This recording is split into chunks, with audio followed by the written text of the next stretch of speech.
মিজান মামু আর আমি আইলাম জালাবিছা দেখবার লাগে আইলাম। পাহাড় তোলা, একদম পাহাড় তোলা। এই যে পাহাড়, এই যে দেখছেন আমার পিছনে, এটা পাহাড়, এটা ইন্ডিয়ান, ভারত। এটা পাহাড় দেখবার আইলাম, কিন্তু পাহাড় তোলা একদম জালাবিছা লাগাইছে। আপনি তা আপনারা তো অনেকে জানেন, আমরা এবারকা ওই যে বৈশাখ মাসে অনেক ক্ষয়ক্ষতি হয়েছে আমাদের কৃষকদের। তো এবারকা আপনার যে আমন ধান লাগাইবে, আমন ধানের সময় কাছে গেছে গা, আপনার জ্বালা ফালতাছে। তা আমাদের জন্য সকলে একটু দোয়া করবেন, আল্লাহ মতো আমন ধান তুলুন যা। তো এবারকে তো আপনার বৈশাখী অনেক মার খেয়েছে, আপনারা অনেকে আপনারা জানেন এবং দেখছেন। এই তারপুর বাদে সুনামগঞ্জ অনেক মার খেয়েছে, যত আওয়ার আছে আমরা এলাকার সুনামগঞ্জ ডিস্ট্রিক্টের। এই যে দেখছেন এই জালাবিছরা, এই যে। আর পাহাড় তো একদম কাছে ভারত, এই যে জঙ্গল বারলি মানে ভারত।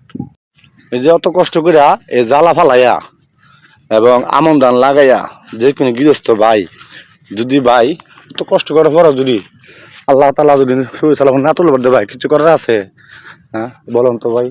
এই যে বৈশাখ মাসে অনেক মার খেয়েছে যারা কৃষি কাজ করে, তারা অনেকে জানেন আপনারা।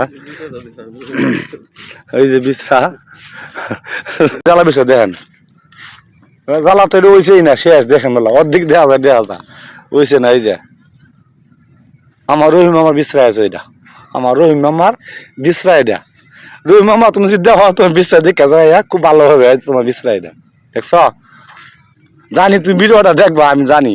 এই দেখতেছেন জ্বালা বিছরা, এটা না, এটা হলো আমাদের নেতা স্বেচ্ছাসেবক দলের লিডার সুরুজ, আমাদের সুরুজ ভাই জ্বালা বিছরা। এটা এই যে এটা যে আমাদের সুরুজ ভাইয়ের জ্বালা বিছরা, আর এটা হলো আমার রহিম মামা জ্বালা বিছরা, বুঝছেন।